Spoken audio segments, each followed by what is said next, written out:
গেলি? সকাল সকাল পড়ে পড়ে ঘুমোচ্ছিস নাকি? রাজ্যের কাজ পড়ে আছে, আর এই মেয়ে দেখো পড়ে পড়ে ঘুম দিচ্ছে। মায়া, এই মায়া, ওঠ বলছি, ওঠ এখনই। কি হলো? সকাল সকাল এত চিৎকার চেঁচামেচি করছো কেন? আমার কথা তো তোমার আজকাল আর সহ্য হয় না। মনে হয় আমি সকল সময় চিৎকার চেঁচামেচি করছি। তা তোমার আদরের মায়া গেল কোথায়? সকাল গড়িয়ে দুপুর যে হয়ে এলো, সংসারের সব কাজগুলো সারবে কে? কাল দেখলাম মেয়েটার গায়ে ভীষণ জ্বর, তাই বোধহয় ও উঠতে পারছে না। তুমি বলো তোমার কি কি কাজ করে দিতে হবে, আমিই করে দিচ্ছি। মায়া তো বিছানা ছেড়ে উঠতে পারছে না, তোমার সমস্ত কাজ আমিই করে দিচ্ছি। দরদ দেখলে আর বাঁচি না। তুমি সংসারের একটা কাজেও হাত দেবে না, শেষে পাড়ার সবাই বলবে আমি তোমাকে দিয়ে সব কাজ করাই। আমি দেখছি কোথায় গেল সেই নবাব নন্দিনী। মুখপুরি, এখনো পর্যন্ত বিছানা কামড়ে ঘুমোচ্ছিস? বাড়ির সব কাজগুলি করবে কে? ওঠ বলছি, ওঠ এখনই। মা, গায়ের জ্বরটা ভীষণ বেড়েছে, মাথা তুলে আমি ঠিক মতো বসতেও পারছি না। মা, হতচ্ছাড়ি, তোর বাপ কি আমাকে কাজের মেয়ে পেয়েছে যে সারাটা দিন আমি কাজ করে যাব? তুই ঘুমাবি আর আমি সমস্ত কাজ করে বেড়াবো। এখনই তুই বিছানা ছেড়ে নিচে নাম আর সমস্ত কাজগুলো সেরে ফেল তাড়াতাড়ি। মেয়েটা তো বলছে ওর ভীষণ জ্বর, ওকে একটু তুমি রেহাই দাও। জ্বর তাতে কি হয়েছে? এখন এই বাড়ির সমস্ত কাজকর্মগুলো সারতে আরম্ভ কর, দেরি করিস না একদম। আচ্ছা মা, তুমি আর চিন্তা করো না, আমি এক্ষুনি যাচ্ছি।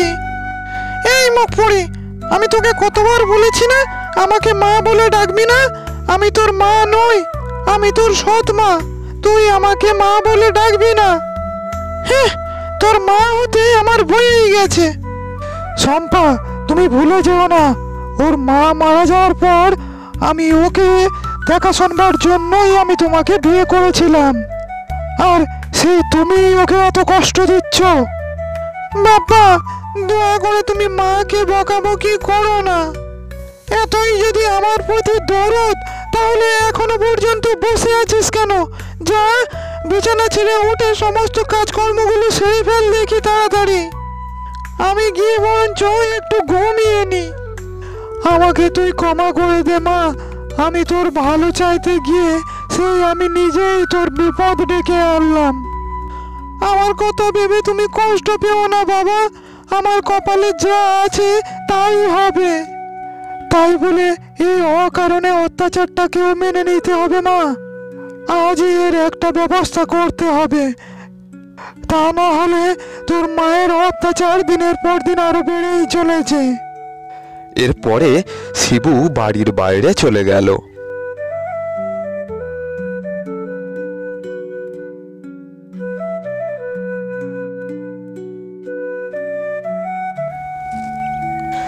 মায়া তার অসুস্থ শরীর নিয়ে বাড়ির সমস্ত কাজ একে একে সারতে লাগলো। আরে শিবু দাদা, কোথায় চললে এত হন্তদন্ত হয়ে? আর তোমার মুখটা এত শুকনো শুকনো দেখাচ্ছে কেন? কি আর বলবো ভাই, মা মরা মেয়েটিকে নিয়ে পড়েছি যত জ্বালায়। দুঃখের কথা আর কি বলি। ভেবেছিলাম আর একটা বিয়ে করলে মা মরা মেয়েটা মা পাবে আর আমার সংসারটাও বাঁচবে, কিন্তু তার হলো না। ভাবলাম এক, হলো ঠিক তার উল্টোটি। কি করে যে আমার সংসারের এই অশান্তি দূর করি? তুমি এক কাজ করো দাদা, তুমি নয় আর একবার তোমার প্রথম শ্বশুর বাড়িতে যাও। শুনেছি তারা নাকি বেশ ধনী, তাহলে তোমার মেয়েটিকে তাদের কাছে রেখে এসো, তাদের কোনো অসুবিধা হবে না। কিন্তু আর কিন্তু কিন্তু করো না, মেয়েটিকে বাঁচাতে হলে আমি যা বললাম তাই করো। আমি চললাম দাদা, অনেক কাজ পড়ে রয়েছে।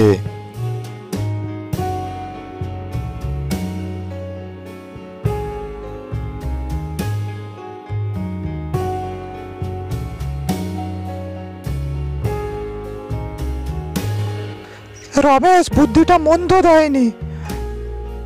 কালই আমি শ্বশুর বাড়ির উদ্দেশ্যে রওনা দেব। নাতনি এত কষ্টে আছে শুনলে আমার শাশুড়ি মা নিশ্চয়ই কোনো ব্যবস্থা করবেন। আমি কালই শ্বশুর বাড়ির উদ্দেশ্যে রওনা দেব। আমি জানতাম সংসারের সমস্ত কাজ ফেলে নবাব নন্দিনী বসে বসে আরাম করছে। মা, সব কাজ সেরে আমি এই মাত্র একটু এখানে বসলাম। অনেকটা ক্লান্ত লাগছে মা, তাই একটু জিরিয়ে নিচ্ছি। জ্বর গায়ে কাজ করতে আমার ভীষণ কষ্ট হচ্ছে মা। তোর জ্বর, তাতে আমার কি রে? এখনই যা, গিয়ে দুপুরের রান্না বসা, তা না হলে তোর বাবা এসে খাবে কি, আর আমরাও বা খাবো কি? আমাকে একটু বসতে দাও মা, আমার শরীরটা যে ভীষণ দুর্বল লাগছে। তোর শরীর দুর্বল লাগছে তাতে আমার কি? এবার কি মহারানীর হাত পায়ে একটু টিপে দেব? ছি মা, তুমি এমন কথা বলছো কেন? তুমি তো আমার গুরুজন। তাহলে গুরুজনের সেবা কর, এখনই গিয়ে তুই রান্নাটা বসিয়ে ফেল। মা, তুমি আমাকে ফেলে কোথায় গেলে মা? কেন গেলে? আমাকে কেন তোমার সাথে নিয়ে গেলে না মা?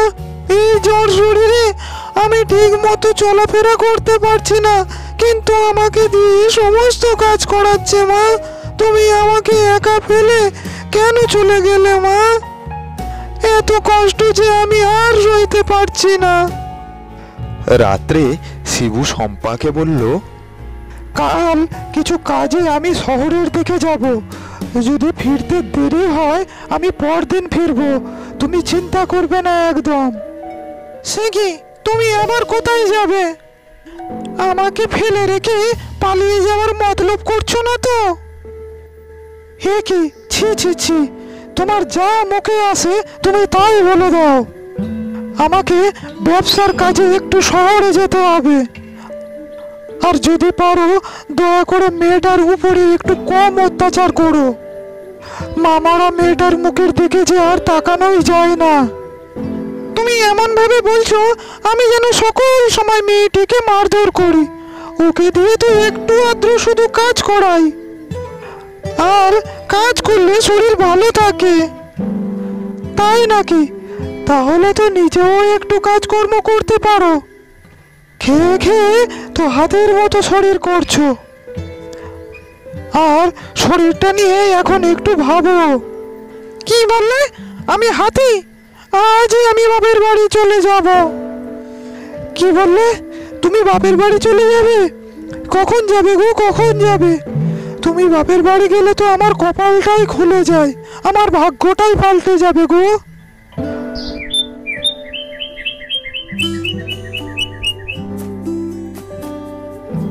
পরদিন শিবু তার শ্বশুর বাড়ির উদ্দেশ্যে রওনা দিল।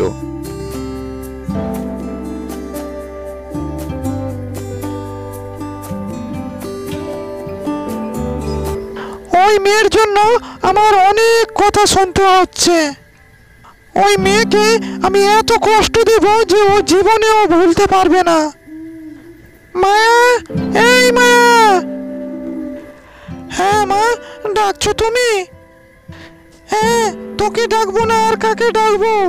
এক্ষুনি যা, এই কাপড়গুলি পুকুর থেকে কেচে নিয়ে আয় এখনই। মা, এমনিতেই আমার শরীরে ভীষণ জ্বর, আর এই জ্বর শরীরে এই কাপড়গুলো নিয়ে আমি পুকুরে কাচতে যাব? কোনো প্রশ্ন না করে যা বলছি মুখ বুঝে করে যা। মা, জ্বর শরীরে, আরে এত জল ঘাটলে আমার শরীর যে আরো খারাপ হয়ে যাবে মা, একটু দয়া করো।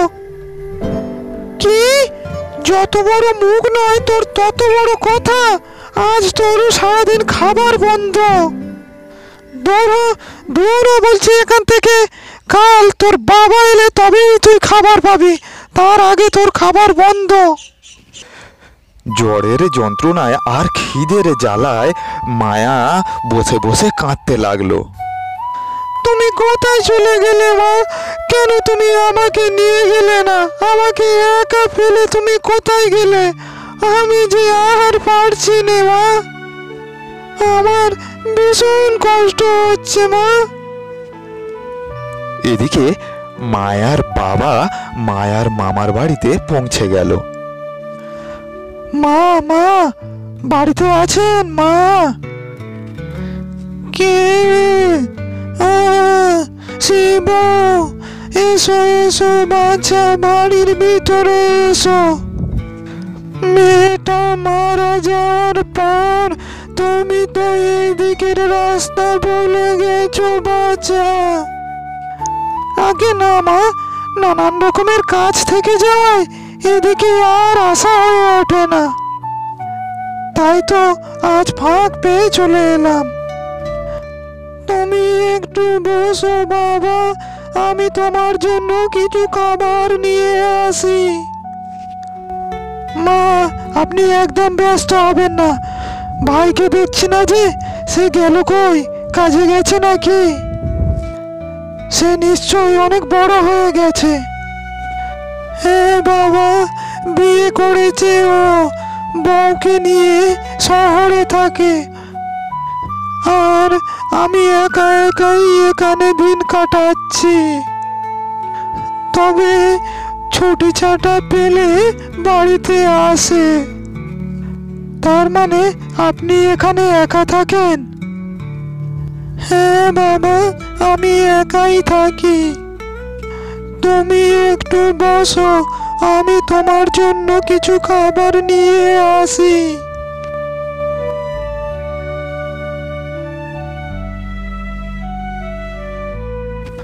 বাচ্চা, আমার নাতনি কেমন আছে? আপনার নাতনি ভালো নেই মা। সে কি? এ কেমন কথা? সে কি? কি হয়েছে তার? শিবু এক এক করে মায়ার সাথে ঘটে যাওয়া ঘটনা তার শাশুড়ি মাকে সমস্ত খুলে বলতে থাকে। আরে মা, মরা মেয়েটা তাহলে এইভাবেই কষ্ট পাচ্ছে? হ্যাঁ মা, আমি তাই বলছি। আপনি যদি মেয়েটিকে আপনার কাছে এনে রাখেন, তাহলে ওকে এত কষ্ট সহ্য করতে হয় না। বাবা, এটা আবার কেমন কথা? মেয়েটা ছোটবেলাতেই মাকে হারিয়েছে, আর এখন বাবার ভালোবাসাটাকেও হারাবে। কিন্তু মা, ওর এমন কষ্ট আমি যে সহ্য করতে পারছি না। বাচ্চা, তুমি চিন্তা করো না, আমার মাথায় একটা বুদ্ধি আছে। কিন্তু তার জন্য কাল তোমার সাথে আমাকে তোমার বাড়িতে যেতে হবে। ঠিক আছে মা, তাই হবে। আমার মেয়ের কষ্ট দূর করতে আমি সব করতে পারি।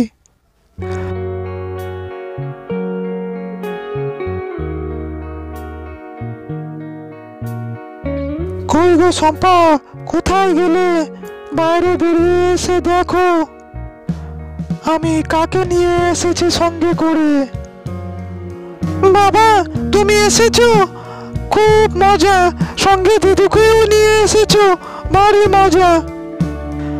কতদিন পরে দিদুকে দেখছি। আমার দিদিভাই কত বড় হয়ে গেছে। এত চেঁচাচ্ছ কেন? আর এই বুড়িটাই বা কে? তুমি কাকে সাথে করে ধরে এনেছো? ছি ছি শম্পা, মুখের ভাষাটা একটু ঠিক করো। ওনাকে প্রণাম করো, উনি হলেন আমার শাশুড়ি মা। হ্যাঁ, আজ পর্যন্ত সতীনের মাকে কি কেউ প্রণাম করেছে? তুমি ওনাকে কেন সঙ্গে করে নিয়ে এসেছো? ভয় পেও না মা, আমি তোমার পথের কাঁটাকে দূর করতে এসেছি। মানে হলো উনি কুসুমকে সঙ্গে করে নিয়ে যেতে এসেছেন। সত্যি সত্যি উনি মায়াকে নিয়ে চলে যাবেন? ভিতরে আসুন। এই মায়া, ওনাকে নিয়ে সঙ্গে করে ভিতরে যা। আপনি কি আজ বিকেলে চলে যাবেন? না মা, আমি তোমাদের ছেড়ে কোথাও যাব না মা। যাবি না মানে? তুই যাবি না, তোর ঘাড় যাবে। তোর খরচ আর কতদিন চালাবো? ঘাড়ে বসে বসে তো খুব খেয়ে যাচ্ছিস। তাছাড়া তোকে ঘরে রাখলে তোর বিয়ের খরচাও আমাদের চালাতে হবে। ও নিয়ে তোমার চিন্তা করতে হবে না। কুসুমের জন্য গয়না তুলে রাখা আছে, ওর মা রেখে গেছে। গয়নার থলি দেখার পরে শম্পার চোখ দুটি লোভে জ্বলজ্বল করে উঠল। কি বললেন? গহনা? কই কই দেখি। এই তো, এই থলের মধ্যে কুড়ি ভরি গয়না রয়েছে। আর আমার বাড়িতে আরো কুড়ি ভরি গয়না রয়েছে। মায়ার মা আমাকে বলে গিয়েছে কুড়ি ভরি গয়না ওকে দিতে, আর বাকি কুড়ি ভরি গয়না ওর বিয়েতে খরচা করবার জন্য। সেইটা বলতেই আমি এত দূরে এখানে ছুটে এসেছি। কুসুমকে যখন সঙ্গে করে নিয়ে চলে যাব, তাহলে আর গয়নায় কাজ কি? মা চ। সে কি, এ কেমন কথা? এতদিন তো মায়াকে আমি দেখাশোনা করেছি, তাহলে ওই গয়না তো আমার পাওনা। এই গয়নায় তোমার কোনো অধিকার নেই। এতদিন ধরে মেয়েটাকে দিয়ে খাটাতে খাটাতে ওরটুকু একেবারে শরীরটাকে শেষ করে দিয়েছো। না না, এ আপনি কি বলছেন? মায়া আমার খুব আদরের মেয়ে, আমি ওকে খুব আদর যত্নে রাখি। কি মায়া, তুই নিজের মুখে বল। তাই নাকি? কিন্তু ওকে দেখে তো মনে হচ্ছে না। যাই হোক, আমি ওকে এখন সঙ্গে নিয়ে যাব। ও আমার কাছেই থাকুক, আপনি না হয় মাঝে মাঝে এসে ওকে দেখে যাবেন। আমি ওর ঠিক মতো খেয়াল রাখছি কিনা। মা তো ঠিকই বলেছে, আমি বাবা মাকে ছেড়ে তোমার সঙ্গে যাব না দিদু, আমি এখানেই থাকবো। বেশ ভালো, আমি তাহলে 7 দিন পরে আবার এসে দেখে যাব তুমি মায়াকে ঠিকঠাক খেয়াল রেখেছো কিনা, ওকে আবার আগের মতো খাটাচ্ছ কিনা। তারপরেই না হয় ঠিক করব এই গয়নার থলেটা তুমি পাবে না আমি ফিরিয়ে নিয়ে যাব। এখন আমি চললাম। এ কি মা, তুই এভাবে বাইরে বসে আছিস কেন? তোর গায়ে তো অনেক জ্বর, তুই যা গিয়ে একটু শুয়ে বিশ্রাম নে। কিন্তু মা, অনেক কাজ যে পড়ে রয়েছে এখনো, কাজগুলো সারি তারপরে। না মা, কাজগুলি আমি সামলে নেব কোন, তুই যা, তুই গিয়ে এখন রেস্ট নে। জ্বর শরীরে তোর একদম কাজ করতে হবে না। মা, মনে হয় ওষুধে কাজ দিয়েছে। শাশুড়ি মার ওষুধটি কাজে লেগে গেছে। বাবা, তুমি কোথায় চললে? আমি একটু কাজে যাচ্ছি মা, তুই এখন ভিতরে গিয়ে শুয়ে থাক। জ্বর শরীর নিয়ে বাইরে কাজ করবার দরকার নেই। যে কাজ করতে চাইছে তাকে একটু কাজ করতে দে, বাধা দিস না। অন্যদিকে শম্পা বাড়ির সমস্ত কাজ একাই সামলাচ্ছে। আহারে, বাড়িতে এত কাজ, তাহলে ওই ছোট্ট মেয়েটি একা একা মুখ বুজে কিভাবে এত সব কাজ করে বেড়ায়।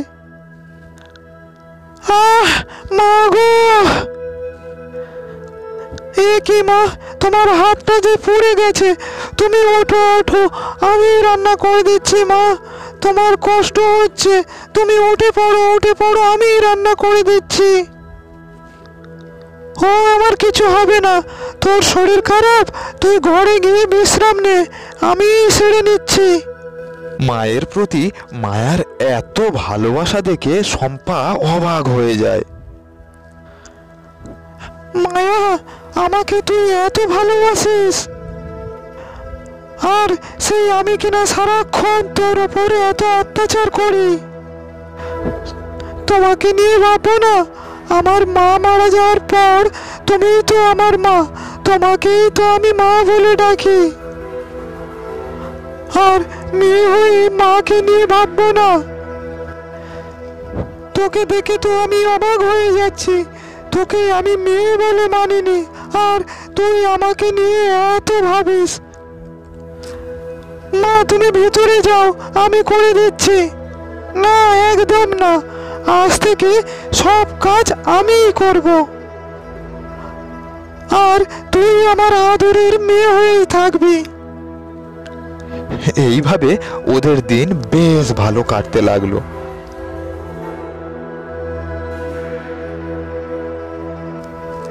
7 দিন পরে মায়ার দিদা আবার তাকে দেখতে এলো। মা, আপনি ভিতরে আসুন। তোমরা একটু গল্প করো, আমি তোমাদের জন্য একটু খাবার বানিয়ে নিয়ে আসি। মা, খুব ভালো লাগলো। মা মেয়ের ভালোবাসা দেখে আমার মনটা ভরে গেল। কি রে মায়া, তুই যাবি আমার সাথে? না দিদা, আমি আমার বাবা মাকে ছেড়ে আমি কোথাও যাব না। ঠিক তাই, আমিও আমার মেয়েকে কোথাও যেতে দেব না, ও আমার কাছেই থাকবে। বেশ, তাহলে এই গয়নার থলেটা তোমার কাছেই রাখো। না মা, মায়াই হলো আমার আসল গয়না। আমি এতদিন ওকে অনেক অবহেলা করেছি, আসল গয়নাকে আমি চিনতেই পারিনি। আমি এতদিন অনেক ভুল কাজ করেছি, কিন্তু আর নয়, এই গহনাতে কেবল মায়ার একারই অধিকার রয়েছে। গহনার থলেগুলি আপনি আমার কাছে রাখুন। মায়ের যখন বিয়ে হবে তখন আপনি নিজের হাতেই খরচা করবেন ওগুলো।